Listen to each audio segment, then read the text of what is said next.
All right. Yeah, we're live. There we go. All right. Y'all ready to actually get going and record an episode? Yes. All right. Well, might as well get to it. Let me hit the button and let's get going.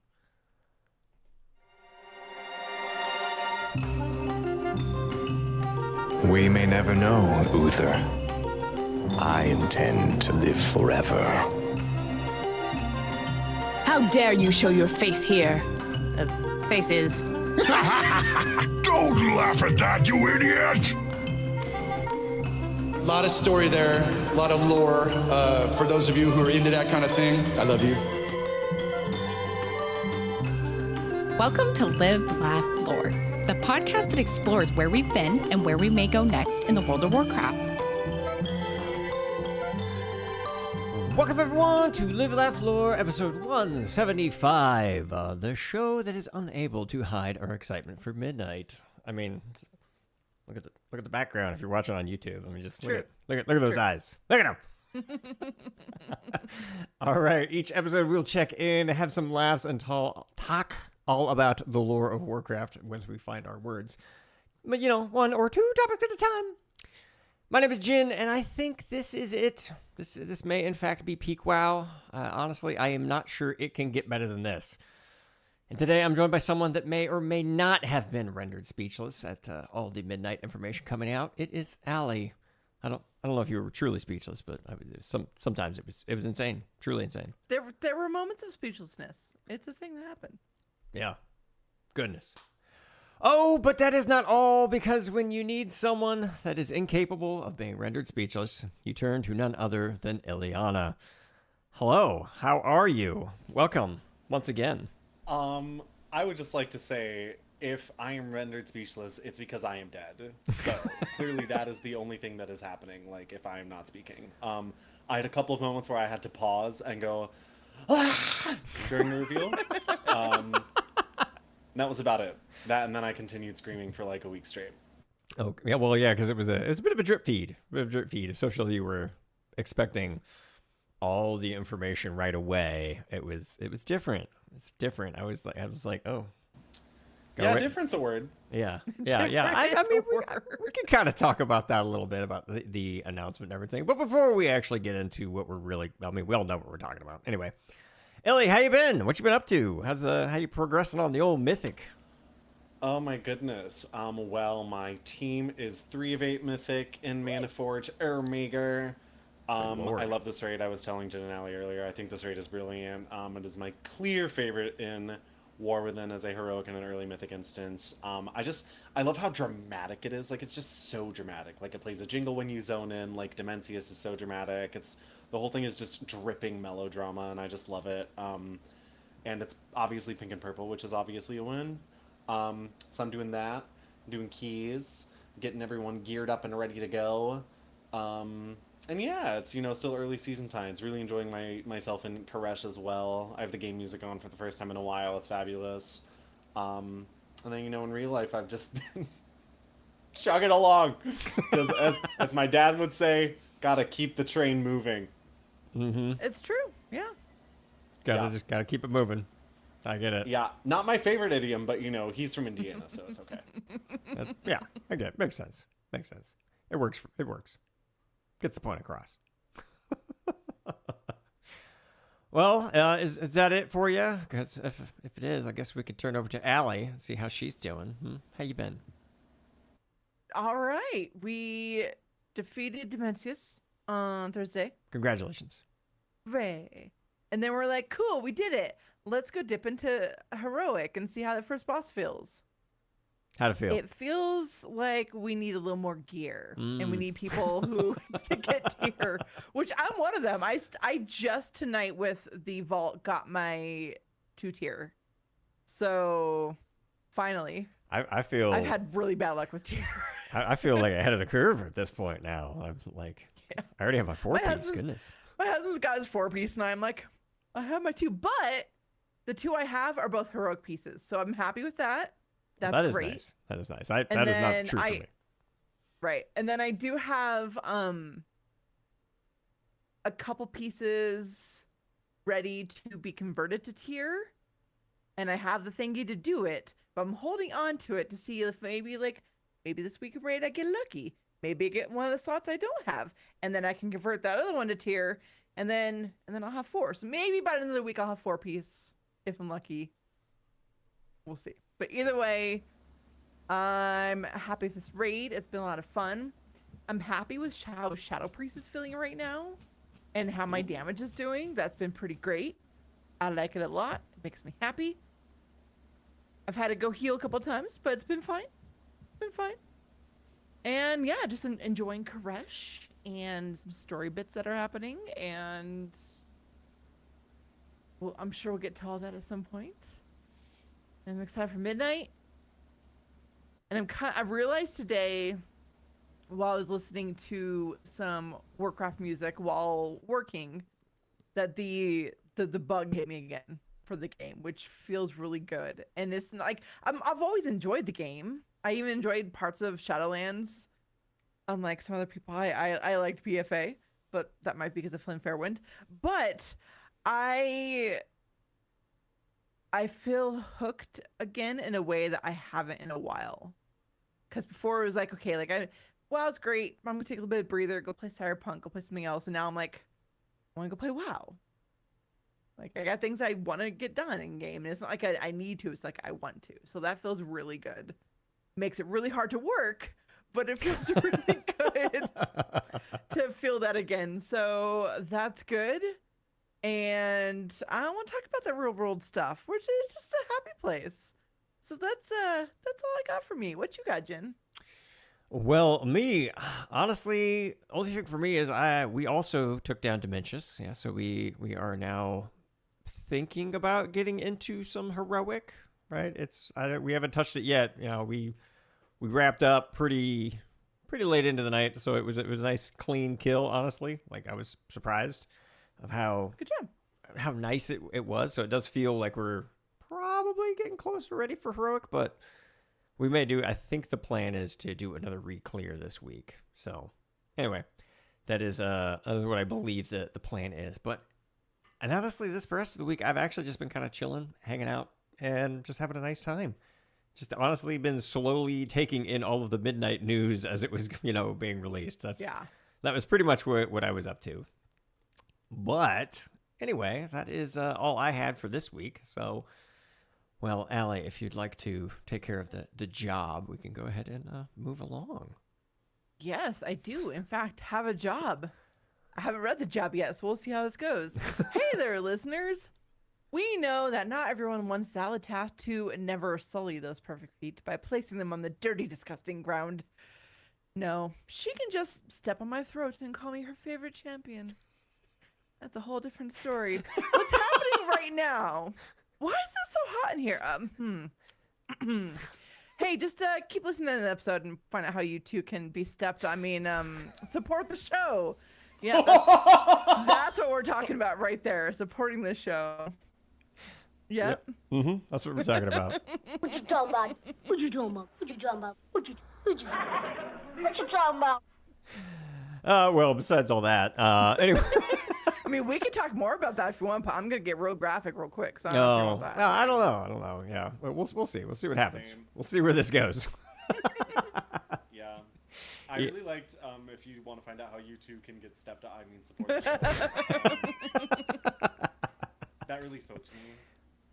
I'm glad it did. Yeah, That's important. Thank you it's important to resonate. Beautiful. Yeah, I'm glad we could all connect with that. Yeah, that's nice. I want to connect with Zalatath. Sorry. Yeah, baby. Anyway, so last Tuesday, Allie and I sat around waiting for the floodgates to open. Well, they tempted us and teased us, and then it happened. The cinematic was revealed, and then they moved on to whatever the next game to present was, like you do. But even though the information may have been a bit of a trickle at first, we are all now drinking from the fire hose as we try and process everything that has been coming, because good Lord, has been a lot. So, while we've got Illyana here with us, and, we've all had a week to take in and process this initial flood, it is time to discuss what is coming in Midnight. So, starting off, Illyana, what did you think of the cinematic? since that's where this whole thing started. You can't even break one elf. Instantly iconic, instantly stunning. Look at my dad go. Like, Lorthmar has always been my dad. So as a fun fact, the type of WoW player I am is I started on Night Elf in 2005, and then as soon as I got my hands on Burning Crusade, I immediately made a Blood Elf, and it has been my favorite race ever since they came out. My character is only a Night Elf for Mythic Plus. I want to be a Blood Elf so badly. Blood Elves are like... I love Blood Elves. And so getting to see CGI Blood Elves that weren't just the one from the TVC cinematic eating the mana worm was great. I love Liadrin. Liadrin's my girl. CGI Zaltath, of course, looks fabulous. Music was great. Animation was killer. I had a ball. I was very happy. I was very unclear. I was like, who is touching Liadrin's shoulder when they came out of the Sunwell? Who are you? But I loved it. I had a great time, and I could not possibly be more excited. As I think I said to you one of the other times I was here, I've just been riding a 2-year stream of high on this game, like ever since like late Dragonflight, where I'm just like, oh, this is great. I'm very happy. So that's what I thought of it. What did you guys think? Yeah, Allie, what did you think? We could recap a little bit since we were just kind of gushing over it live. I mean, I could easily gush some more. It was gorgeous. I just want to look at the Sunwell more, because what they did in that video for the Sunwell, I just thought it was gorgeous. It gave it the majesty it deserves. It was great. It's well done. I'm excited. I thought it was really good. I really enjoyed it. It didn't convey the doom and gloom that I thought it was going to. Yeah. But some of the cinematics and like things that came out later, like with the other panels and stuff, that one that actually went over like the zones and Marie Hamilton talked for a while, like that one had a little more of the doom and gloom when you got the top down of like all the void coming in, like all the creatures and stuff. I'm like, okay, there's the doom and gloom. There's the like, obviously though, like Zalatath, that's bad. That's doom and gloom. The fact that she can have that power that she has and the way she displayed it, like, how do you defeat that? It's gonna be a whole thing. I'm excited. It didn't have emotions. I sometimes when they do the expansion cinematics like that, sometimes like, I get a little teary-eyed, a little emotional. Not this time, but it was still very enjoyable. Yeah, I think I almost like got like, I don't know, like just hype emotions for the exact line that you mentioned. You can't even break one elf. Right? Yeah, that was good. I was like, oh my goodness, that was amazing. So absolutely, because yeah, we already talked about this on a previous episode, and I'll just keep saying that this honestly was one of my favorites. Right? I think if I'm gonna like rank them with where it kind of belongs, it's right up there with probably the Warlords of Draenor one for me, because that's probably one of my go-to favorites. Like I've always loved that one, absolutely fabulous. But this one gets like maybe right below that one. So anyway, but I love everything about kind of like I even was watching this YouTube breakdown of specifically where it was the actual film creator reacts, like one of those YouTube videos, and he was talking about like the specific breakdowns of all of the kind of stuff, and I was like, I am always in love with what they're able to convey in these cinematics without the thing. And one of the things I think that I noticed the most, that I actually kind of want to get both of your opinion on, is, did you guys notice that when Liadrin and Lothamar were first fighting, they're like, they're fighting the void, and it's just regular swords cutting through the voidlings. But then after the Army of Light shows up, did you notice that she basically got a flaming sword and was burning the shit out of them? Right? Like no one else was getting that. And my first thought after I noticed it was, does this have anything to do with the whole queen, the queen that was in the freaking short story with Faerun? Right, remember the story behind like the queen with the glowing eyes and the force. I was wondering, like, I wonder if this is kind of like a tie-in to that. But anyway, that was my random weird question that came from my watching of the cinematic. Yeah, that's real. No, she definitely had a flaming sword. I was like, oh, hello, what's happening here? But yeah, I would be super excited if that was the Farron short story, because I was kind of like, where's that gonna get put in? But I was like, oh, okay, she got a gigabuff. Mr. Lorthamar, not a paladin, did not get a gigabuff. No. But that's okay. That's okay. Well, he was the one that was basically like, don't waste your time praying. Yeah, Yeah. He's so me for that. Like, I get that, like, Leandra needs to go to the well, but me, I'm over here, I'm like, nah, I don't need to talk to God about this. Yeah, precisely. That was my feeling on it, where it's like, if I was in that position, I would definitely be the Lothamar. I'd be like, what are you doing? No, get your ass back over here. You're wasting your time on a maybe. Come on. Don't be so silly. If God was real, would she be here in the first place? No. Like, oh my God. Anyway, let me not get too religious. All right. So after the initial release of the cinematic, we also had the gameplay trailer, right? So let's quickly cover the highlights. See, first thing we need to cover are the zones, because the 4 zones called out in the trailer were Quel'Thalas. Beautiful. We did get confirmation that Quel'Thalas and the Ghostlands are being combined together, so it's no longer Eversong Woods and the Ghostlands, it's Quel'Thalas. All right, so it's the whole thing. Next, it's Zolaman. Okay, I'm excited about that. Really excited. Harandar, and obviously the Void Storm. So, Allie, what zone has you the most excited out of this group? I don't know. Because how do you pick just one, right? Like, obviously, I am super excited for Quel'Thalas to see the healing from the Dead Scar, and obviously lots of story there.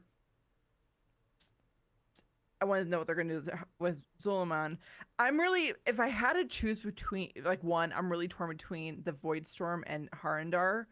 Void Storm, blue is my favorite color, and there's a hell of a lot of blue and purples going on, and it makes me very happy. Like, blue, purple, and black all together it makes me happy just instantly. Bam. Like, it's the most evil thing, and it's the void, and it's dim gloom, but the color scheme makes me happy. That's literally so me in the Mana Forge. Like, the whole time. I'm like, oh, they're trying to kill us, but look at it's so pretty. But they're just stunning. Oh my God.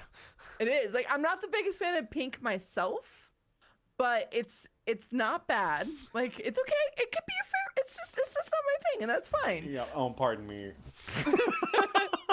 But Mana Forge does look awesome, and Void Storm is fantastic. But they said something, and maybe we're gonna get to it later. I don't know. But when they talked about Harandar, which obviously I need to know more. So if I have to pick between the 4, I think Harandar, because I want to know more about the Haranir, obviously. I love the fact that we have this whole root system and that all the roots from all the world trees are all there. And then they said Rift of Aln, and I'm like, what? Yeah, okay, yeah, okay. Like, that was crazy. That was crazy. And the way she was just like, they have this thing. It's just called this. What is this? I have never heard this before. The Rift of Aln? Have you guys heard? That's crazy. Okay, moving on. Means what? nothing. It was so nuts. I was like, you just said that like it was, oh yeah, I'll have a milkshake. Like, I was like, what do you mean? Like, hello? Why is that there? That was one of my big jump scares during the story reveals. Right? And because I so desperately need to know more about that and the Haranir in general, I think I'm going to have to pick Harandar out of the 4 of them. If I had to pick one, which I don't want to pick one. So that's my answer. Illy, what are you thinking? Harandar, because my bingo card got obliterated. They were super on my last Titan bingo card. And then they said Harandar in midnight, and I just went, that was another one of the moments where I turned to the video and I was like, I was shocked. I was like, I was like, oh my god. Well, because as you both know, on lore Twitter, there were many people who were like, Harnir forgotten, abandoned, we're never going to see them again. Right, It's yeah. over. It's over. And then there they were in 12.0 instead of even 13.0. And I was just kind of like... but it made me happy because like I have been riding or dying for these writers, as you know, for 11.0 and onwards. And then they rewarded my trust, and that made me very happy because I was like, nah, I trust. They're And there it good, was. yeah, exactly. Yeah. But it's Herondar. Like, Rift of Aln is an immediate hook because what the fuck is that doing there?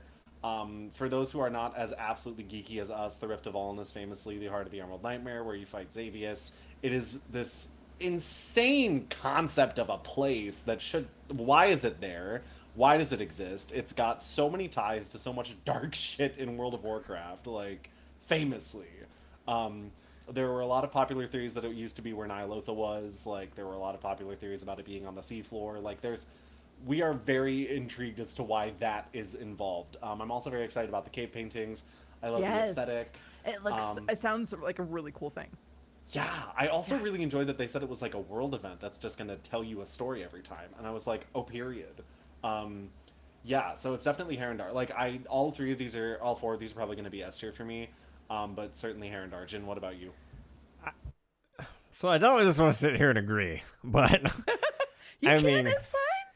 Elune, there's a lot of tie-ins to kind of Elune there with the Harndar, especially because when they were mentioned, just casually, that's just happens to be where all of the World Tree's roots coalesce, right? That's just a thing. And I'm like, okay, that's interesting. I want to know more, right? I'm kind of curious to know like what's going on, and it's clearly very close to the World Soul, so. Yeah, like there's some questions there, but so I'm not gonna say Harandar, even though technically in my heart of hearts in the background, obviously it is. But I just have to actually just say Quothalas because oh my god, when they were doing some of the flybys, right, showing off the architecture and everything. Yeah.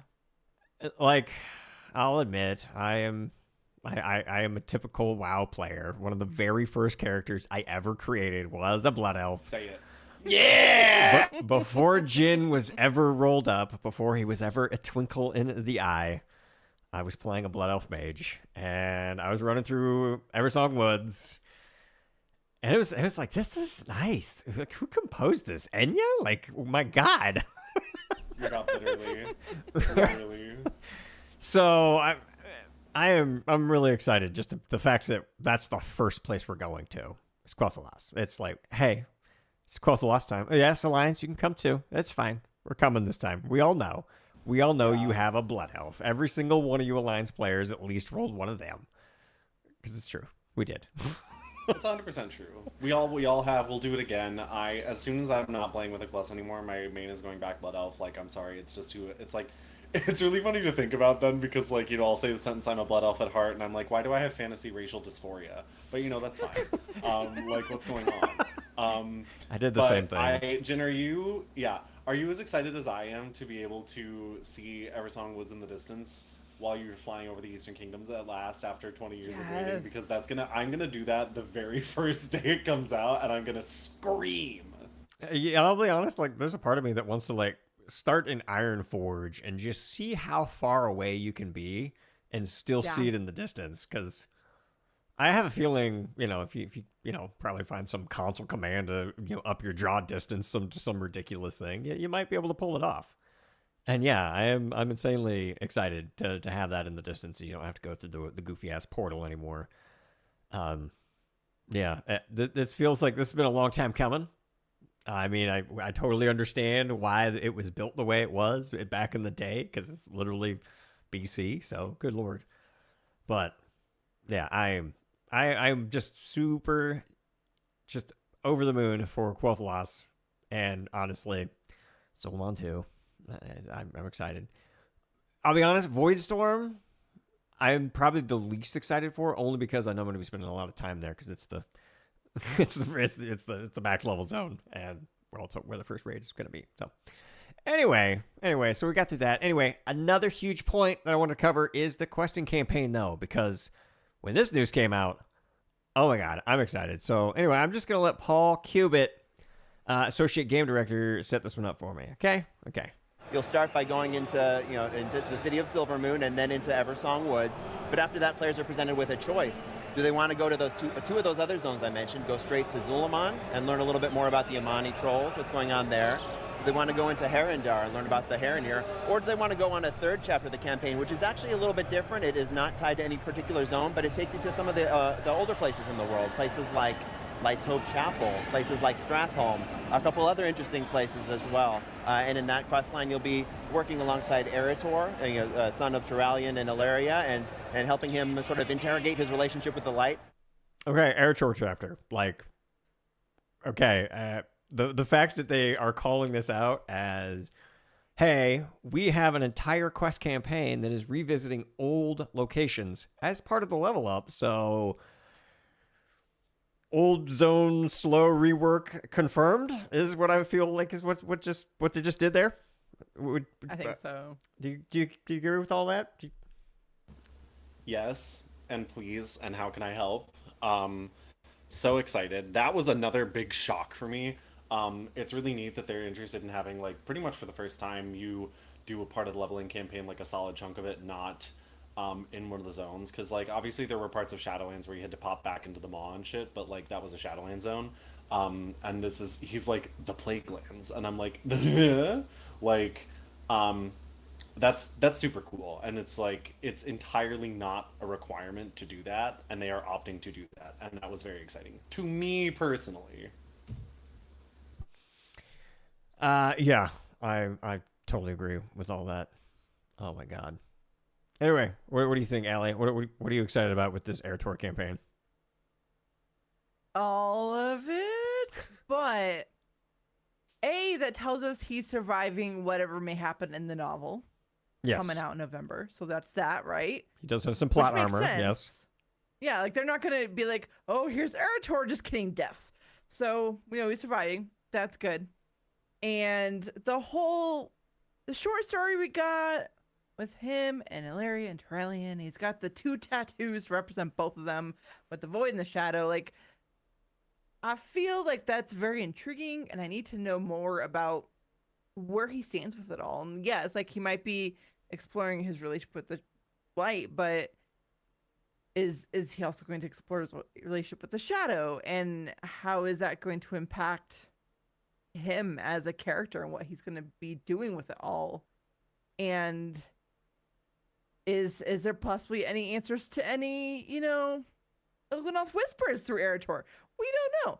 Maybe. So, there's just a lot to explore with him and learn, and I'm happy to see him not only like actively one of our main NPCs, but he got a good glow up, and I am excited to see where they're going to take this character finally after all these years. Yeah, we'll talk about that glow up in a moment. Oh my god, thing's insane. Yeah, so he did mention in this whole question campaign that old Eretor he's going to be exploring his relationship with the light. So do you think that he'll also be exploring his relationship with the void throughout it? I mean, yes. Okay. Yes. Have you guys heard of the fan theory that Eretor is the actual child of light and shadow, referred to in the prophecy of Benari, or no? Have you heard of that? Yeah. So yeah. I would go so far as to say is I didn't know anyone else agreed with me, because that's the first thing that I thought of when I saw that he was going to be coming back. Absolutely. That's what I have always thought, and then of course I'm about to tinfoil hat again, but I am very intrigued in the possibility of the Army of the Light threatening to seize him again at the behest of Zira, who is not taken out in whatever light plane there is, so I cannot assume that Zira is permadead. But if part of the story ends with an Eretor getting handcuffed by the Army of the Light and taken away to fulfill the prophecy, I will be geeking and screaming and losing my mind. Because how cool would it be to do the inverse of what happened in TBC, where he went looking for his parents and his parents have to go looking for him? I'll weep, I'll cry, I'll pass out. Yeah. Oh my god. I am just, I don't even know how I could be even any more excited, but each thing that they keep talking about is just, it's blowing me away and what's coming up. So anyway, let's see what else I got. Yeah, I already asked that question. Anyway, so, okay. Ever since Tuesday, we've gotten even more information coming from Gamescom. So, most importantly to this show, Ian Hazakosa and me and Maria Hamilton gave the developer panel, as we've talked about a whole bunch. So, we're kicking off this panel because Ian broke down the story so far. And during that overview, he did mention two things that I don't believe had actually been confirmed yet that I wanted to at least bring up. So first up, the Dark Heart is confirmed to have been created by Neltharion with the aid of the goblins. Now, I only bring this up because I've heard speculation about the Dark Heart being created by the old gods, so there you go. That theory's out. Allie, were you aware that it was Neltharion that created it? I just wanted to check. Like, I knew he had it in his possession. It was something we talked about off and on, so it doesn't honestly surprise me, and it makes sense. So I'm here for it. That's cool. It is kind of funny, though. I will bring this up, though. Doesn't it feel that in a way the Dark Heart is actually more powerful than the Dragon Soul? At this point, it absolutely is. Considering all the things that the Dark Heart is sucked up and keeps sucking up and absorbing, like and now there's a Demencius in there, like it's exactly. It's a whole thing. The Dark Heart is the Kirby of the WoW universe, clearly. Dead ass, yeah, dead ass. The Dark Heart is really juicy. I didn't really fully conceptualize of it, but then I started thinking about it. Obviously, it got the Galakron flavor, so then it could just turn into the thing that eats everything, because that's what Galakron did, and he ate everything. Also, fun fact, in case you guys didn't know this, which is another one of my favorite minor tie-ins, if you don't remember, there's a Xal'atath whisper talking about Galakron when you're at Galakron's fall, and she goes, "Oh, it's a pity there's no Galakrons around anymore." So she was thinking about this as far back as Legion, that she wanted to put Galakron in the Dark Heart and then use his essence to eat things. It made me so happy. I was like, wow, this isn't, look at the tie-in, look at the continuity. But yeah, the Dark Heart is one scary motherfucker.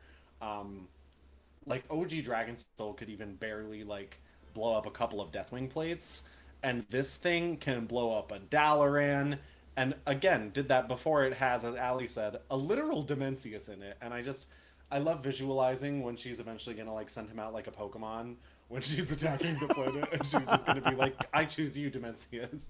Get out there." I hope they do the Battle Pet music when they do that, at the very least. Exactly. Yeah, he's super in there. He's pissed. That thing is definitely more powerful than the Dragon Soul by now, for sure. Yeah. All right. So the next thing he mentioned is Xal'atath is now one of the most powerful beings the cosmos has ever known. Do you all agree with this? Because, like we just mentioned, she somehow has a Void Lord as a Pokemon now. So, wow. Yeah. I mean, she's got to be, right? It's again, I'm gonna tell a few more of my jokes that I've been sitting on, but there was a really fun thing that someone said to me that I loved, where she was like, "Wow, I can't believe Xal'atath is gonna eat her boss," and I was like, "Well, yeah," and I framed it as Illyria being like, "Oh no. You're poor, you're you, you're doing your best. Your boss really needs to be better to you." And Xal'atath is like, "Kill your boss, take his job, do it better than he ever could. Feminism." So yeah, she is very scary. She's clearly the most powerful thing that we have fought toe-to-toe in the game. Demencius obviously is the most powerful thing that we've ever had as a boss fight, because there was not a Sargeras boss fight back in Legion, so I am very, very afraid of her current power level. I'm very afraid of her current power level. That if you're wielding and potentially eventually eating on an entire Demencius, that's very scary to me. Yeah, I don't know where I didn't know if they were gonna go that far. Honestly, when we were kind of speculating about how the War Within was gonna end, I was like, well, can it eat a Void Lord? I mean, I guess. I guess it can. Now we know. The answer is yes. Yeah, the answer is yes. The answer is that a Void Lord is all part of a balanced diet to look like a really hot dead elf. That's all you need. Easy. That's all you need. Yeah. Also, speaking of Xal'atath really quick, can we talk about how even more just a little incisive it is that she is attacking Quel'Thalas in the body of a dead Void Elf? Fantastic. Stunning. I just love it. It's so personal. It is. It does have a bit of a I wouldn't even call it irony. Just like, yeah, like some kind of karmic justice in a way. Yeah, my friend said it was just another bitchy move by Zalatath, and I was like, I want to be like her. Like, I want to aspire to be that much of a hater. Yeah, beautiful. Yeah, I didn't even pick up on that. Yeah, that makes sense, especially after the recording that we just did yesterday, Allie, which the rest of you will hear in December at some point. Yes. Yeah. All right. So next up, Maria walked us through who we'll be working with in this expansion and who our enemies will be. This is probably the biggest meat and potatoes, as we say in it. This is probably where we got the most amount of information. So first off, being that Illyria, Terralion, and Eritor are gonna be our buds. We're gonna be following them around. Sounds like a lot of Eritor too, which is great. And the new model. If you haven't seen it, folks, go look it up. Go find the new model. Oh my God. Yeah, this one honestly is better than the Illyria glow up, in my opinion. Right? It has surpassed the Illyria glow up, in my opinion. This one's good. Whoa. That's some big words. That's some. I mean, come on. Like it's just it's a nice vibe. It's a beautiful vibe that they got going with Eritor here. I mean, you're not. It is a beautiful vibe. Yeah. Semicolon, however, comma, that Illyria model. Oh, the hashtag feminism. I understand, right? Okay, that's not what I was going to say. Second of all, that is the model that, like, dethroned the Jaina BFA look as my favorite character model in the game. Like, it's just, oh my God. Like, she just looks so good. She just looks great. She like, does. The eyeliner, the hair, the I need nails. her outfit. Like, I need her outfit. I need that the trend skirt. Like, I love her. No, she's. Them's fighting words, Jen. Not that it really matters, but you know, like, symbolically, his is lovely. But Illyria. Ooh. I get it. Yeah, hers is great. It's. Meanwhile, poor Terralion still has Terralion looks like Ken Doll can go away. It's fine. Yeah. Yeah, fuck him. What I really need is I need to be able to walk around and see like the full 360 of Eritor.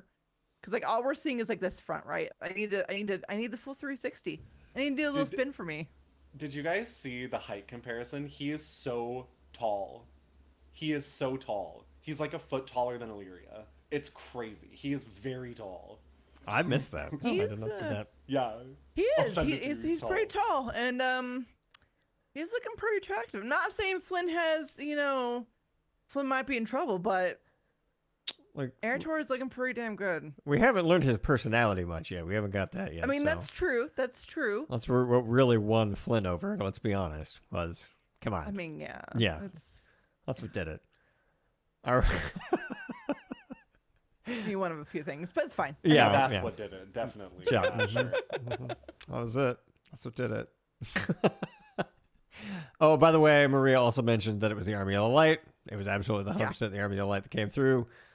She also mentioned the players too. Like, we're going to be there. So I like the fact that she also did that. So it also kind of makes me happy that my little prediction on last week's episode kind of came true, that we're going to be there and fighting in this little kerfuffle. Yeah. All right. Beautiful. Now, do we think that Eritor is officially going to become the Child of Light and Shadow, which you already brought up? What do you think, Illy? Do you think that he is, in fact, the Child of Light and Shadow? I know we kind of briefly talked about this. Yes, I do think he is the Child of Light and Shadow.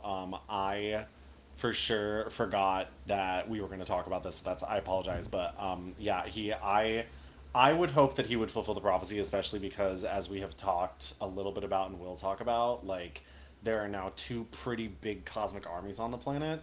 Either one is not allowed to be in charge of my world soul. # not my world soul. And so I would not be surprised at all if a big part of the Midnight Patch action is the Army of the Light at a certain point going, all right, well, okay, we want him now. Thanks. Appreciate it, bye. And I just hear that chandelier in the distance going, the light will heal your scars. And I'm like, I hate you. Every once in a while I look up the cinematic of Illidan blowing her up just to feel something. It does feel good. I love when the Christo fascists get incinerated. So, yeah. Yeah, I would anticipate so. Would you anticipate so? I should hope, please. I mean, what do you think so, Allie? I think so, but here's what I need though. Because there was a while I was like, maybe it's Anduin. Maybe Anduin's the child of light and shadow. But with Eretor making his appearance now, with them putting so much a spotlight on him between the novel and obviously in Midnight, in the timeline of things and where we are with the Cosmo storyline stuff, I do think it's going to be Eretor, and I do think it's time. But I want Anduin and Eretor to have a really good conversation about the light and shadow, because I will not let anyone forget that Anduin had the little void tendril slipping out of his sleeve. Like, that's a thing that happened. It's in a book. It happened. So it's still there with him somewhere, right? Like, so I need the two of them to have a conversation with light versus shadow and all that. And I need Anduin to be able to confide in Eretor that little tendril was there, so they could talk about it. And I need to be able to just sit back with some popcorn and stay a while with them. That's what I need. Oh, say that. Stay a while and listen. That's exactly what I need with them. A lot. It's named my lore blog, as you both know. It's named my blog. It is. Stay a while and listen, because it's the best thing in the game. It's those things in the game. Good. Keep them forever. Stunning. Yeah, that has been the best addition to the game. Yeah, that has been the best addition to the game since Transmog. It really has. I absolutely love the Stay a While and Listens, and I need more. But that's just my personality. I'll always ask for more. Whoa. It's almost like you like this game. That's crazy. It's true. All right. That's true. So next up, Xal'atath, and obviously she's the one causing all this. Duh. And, the only thing that we know is Xal'atath's goal is to claim the power of the World Soul, obviously. Not really anything new was brought out by when she was talking about Maria here. So the next chapter was Liadrin. So the character. I don't know why I said chapter, but whatever. Character, Liadrin. Maria was talking about her. And the only hint of future content that we got was Maria's reminder that she is pretty racist against the Yamani. She's like, just so you know, she don't like the Yamani. So I love my racist Aunt Liadrin. She's problematic, but she's coming to dinner every year.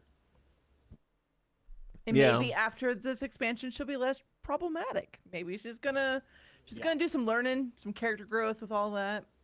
Yeah, I put up a tweet saying I'm so excited to return to my favorite ancient blood elf dynamic, which is racist Aunt Liadrin, lib dad Lorthamar, and Haldoran and Rameth in the corner having a fucking drink, which is exactly what they've always done. Yeah. That is exactly what they've done. Yeah, you've captured it perfectly. I'm very curious to know how that's going to play out, but obviously Liadrin is probably going to be with us when we go into Zolomon, blah, blah, blah. Yeah, you get the idea of how that's going to tie in. I was going to say as well, first of all, I'm really grateful that she's prominent, because I have always thoroughly enjoyed her. I don't think a lot of, not to sound like a boomer, but I don't think like a lot of recent folks are aware of how deeply evil some of the previous Blood Knight story was. And like of the significance of like even talking about things like, oh yeah, this is where they imprisoned Inaru, by the way. And I was like, oh yeah, sometimes I forget about that. I loved when they said that in the reveal about Murder Row, and I was like, yeah, good for you. But I just, I do really appreciate the fact that she is a character who has internalized a lot of like really visceral reactions to like what she has dealt with. It's one of those things of this person is multifaceted, and that she's got really problematic traits, and also she has a very valid and insane struggle about being a paladin. And I love her. She's brilliant. Also, I just have always loved her hair color. So, whatever she's doing, I'm here. Like, fantasy red is one of my favorite colors. All right. It's good, yeah. It is good. It looks good. It looks good with Liadrin. I'm looking forward to it. So this is what I'm probably really looking most forward to is Orwena. They didn't forget everyone. I honestly, can we just pause for just one moment? Why did anyone think that they had completely forgotten about them? Like, I'm just a little confused. I don't know, man. That is a good question, because it was pretty dramatic. And I don't know if it's just people trying to look for things to be negative and bitchy about, or if they just didn't have the trust. but Blizzard's cooking. They know what they're doing, and they brought it around at the right time, and it's going to work, and I think it's going to be fantastic. Yeah, one of the big things that a lot of folks I know are talking about is they're like, well, the War Within felt so disjointed to me. And first of all, not my opinion, not how I felt in this, not how I felt and experienced the ride. I would just like to say that. Someone was like, well, I didn't have an anchor throughout the whole thing. And I was like, the expansion was anchored around powering up and chasing a Darkheart, being like hunted by a Xalatath. Like that was very clear to me, is this was the expansion about the Doomsday super weapon. So, you know, there you go. But I was kind of giggling because there were a lot of people who were like, they'll be back for a minor patch in the last Titan, if at all, and then they got an entire level up zone and allied race, and I was like, I told you guys they were back in the kitchen. Like, it's been very clear to me since BlizzCon 2023 that, like, my trust has been rebuilt personally, and the writing team specifically. And so I do personally feel that people are, maybe for good and for bad, getting more critical and engaging more with the story. But that doesn't mean that we have to look and beg for things to be mad at, like you were saying, Allie. Because, like, we're doing so well. Yeah. All right. So, yeah, Rowena, I am super hyped for her. And I don't know why you guys thought that they were done with them. But anyway.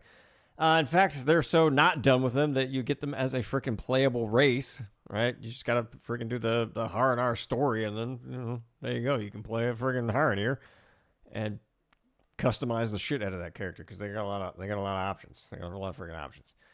Yeah, I can't wait to be a bat. Yeah. Yeah, I'm pretty sure trolls can already do that. But I'm gonna be another bat. Okay, yeah. A second bat. Okay, a different bat. A different bat. A strawberry bat. I hope it's just a recolor. I hope it's just a recolor of the existing troll. Yeah, it's fine. A bat is a bat. All right, yeah. She also mentioned that old Orwena is actually on the younger side, and we're going to be dealing with some of the old folks, the elders. Yeah, honestly, it's probably going to be like, hey, old people, hey, boomers, like, we should probably, like, go out in the world and actually work on things. Like, don't just hide down here.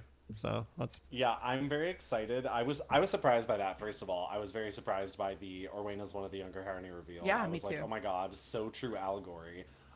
That's another big thing that I've been experiencing in the War Within is the return of allegory. You know, we talked about Undermine obviously, and the fact that was labor allegory. Koresh, a lot of people don't pick up on, but Demencius is a climate disaster allegory, obviously, and like the response to it around like technological advancement, shit like that. And so I was like, oh, okay, this is just like progressive politics allegory from a young person. But then another friend of mine was like, what if she's not Gen Z? What if she's like desperate millennial? And I was like, perfect. I love desperate millennial content. But that really surprised me because she is in fucking touch with that world soul. So that really surprised me because usually in fantasy stuff, it's like the elder shamans are the most in touch with it. And she's just like listening and following. So yeah, I cannot wait to hang out with her more. She's hysterical. Yeah, she reminds me of honestly like War of the Ancients Tyrande, right? Where she was the one that was the most in touch with Elune. Elune was like, hey, Tyrande, like, I'll talk to you. I don't even want to talk to the freaking like high priestess over there. She's kind of lame, right? And then freaking, you know, the jailer crazy. I don't remember her name off the top of my head. Anyway, you know, she was supposed to be, you know, next in line, but Elune was like, nah, I want Tyrande. So she got really pissed. So. Are you talking about Maiev? There you go, Maiev Shadow Song. Yes, thank you. Like, wait, who are you talking Jailer about? Lady, right? That one. Jailer Lady. You said Jailer Lady, and I pictured Zoval in drag for a second, which was horrible. Right. Just beautiful makeup. Beautiful makeup. I was like, wait, what? Incredible wig. Still the same nipples. But we don't just keep those out. No, obviously. If you both haven't heard me refer to him before, which thankfully we haven't talked about him, but one of my friends referred to him as the Chussy because of the hole in his chest. So, you know, that's a sentence that I have to say frequently. Yeah. All right, so we're going to be dealing with the old folks. All right, and finally, calling all Void Elf players, your time has, in fact, finally come. You do get some lore, right? You're going to get some story, finally. And not only that, Umbric was next to be mentioned by Maria, and he got a little model update. He's fine. He's fine, I He guess. kind of looks like a Dark Timeline in Sync member, which I didn't really enjoy. Right, yeah, Yeah, it was giving JT for sure. I love him. Can't wait to hang out with him more. But I was kind of like, no, why do you look like that? Yeah, as I told Allie last night, it looks like he's about to go to Flavor Town. Yep. Wow, are they opening one up in Silver Moon? That's crazy. Maybe. Yeah, Why yeah. not? Mm-hmm. Yeah, he's gonna be doing the diners, drive-ins, and dives. Yeah, that's right. It's all Umbrick with his frosted tips. Look at that. He just needs a flaming freaking bowling shirt, and he's good to go. There you go. Oh, so true. Yeah, Void Elves. If you can hear us, please, someone draw Guy Fieri as Umbrick art, please. Yeah, well, anyway, they're probably going to get let back into the Silver Moon, because I think that's what they've pretty much confirmed is the story is bringing everyone back together, bringing them all back together, bringing them all the elves going to be nice again, and includes the Void Elves. So there you go.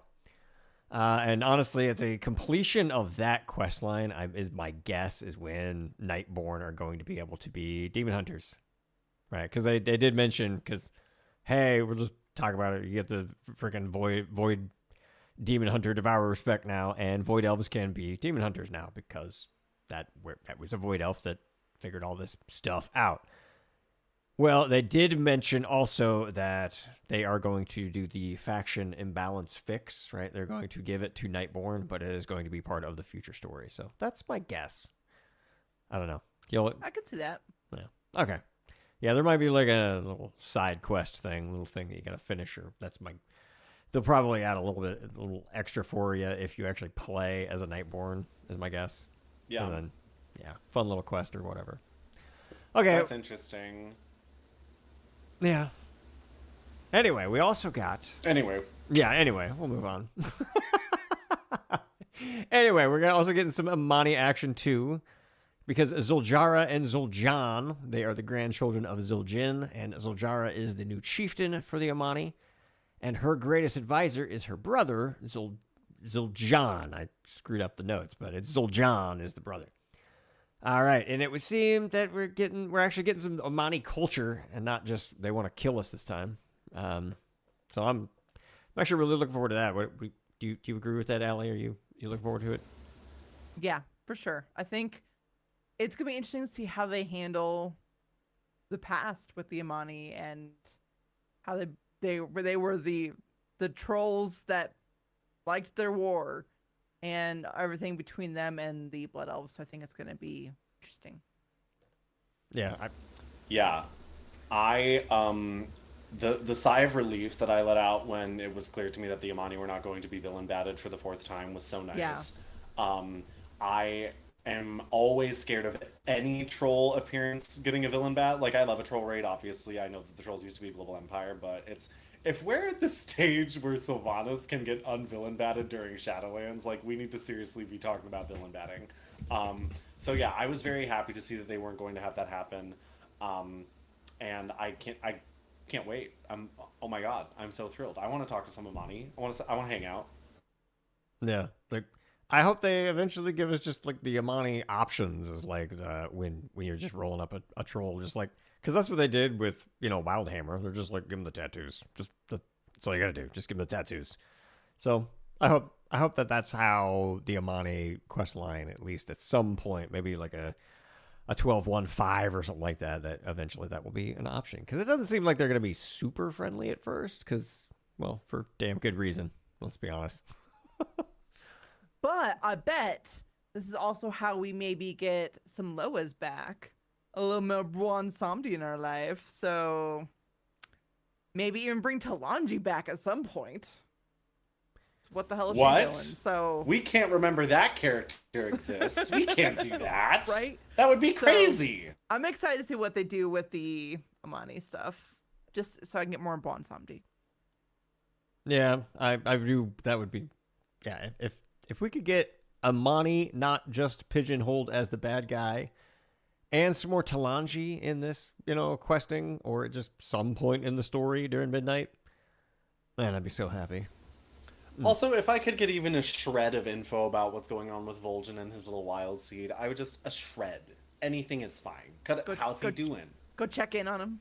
Yeah, please. How's he doing? Like, is there a plan? Is there not a plan? What's going on there? Yeah, it's like, did you already harvest his anima? Like, I don't know. Like, you guys have a penchant for doing that sometimes when you're Terrible. running low. It's terrible, so. Jin. Terrible. Please don't harvest my war chief. Seriously. Yeah, that'd be really bad. It's like, oh, yeah. Oh. Hey, sorry about that. That's, didn't know it was so important to you. It's bad. It's bad. All right, now Maria didn't just confirm that there was going to be some rental ash. She didn't confirm it during the introduction campaign, but she did heavily imply that there's going to be something going down. I mean, Christ said it's time. I mean, yeah.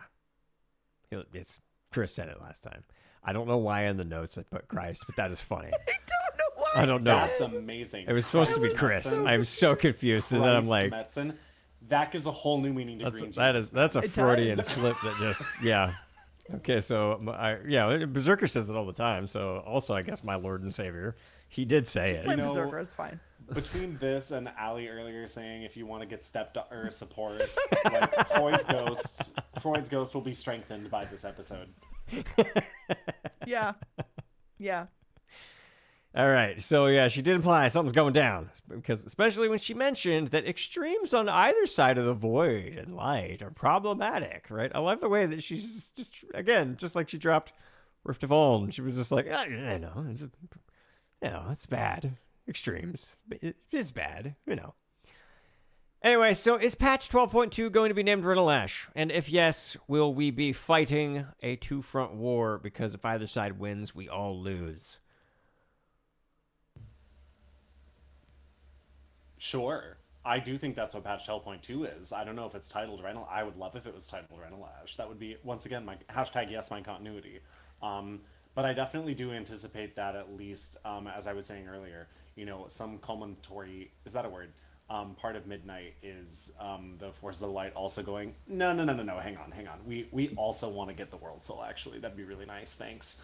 Light Mommy said so, and then, my favorite light fascist URL can pop back in from the AU and go, hey guys, I'm gonna kill some more orcs, and that'll be great. And then as I have always talked about, I am extremely intrigued to see what choice Turalian makes during Rental Ash, or for folks who are not as tuned in, Rental Ash, the famed battle between Light and Shadow talked about in Howlfall.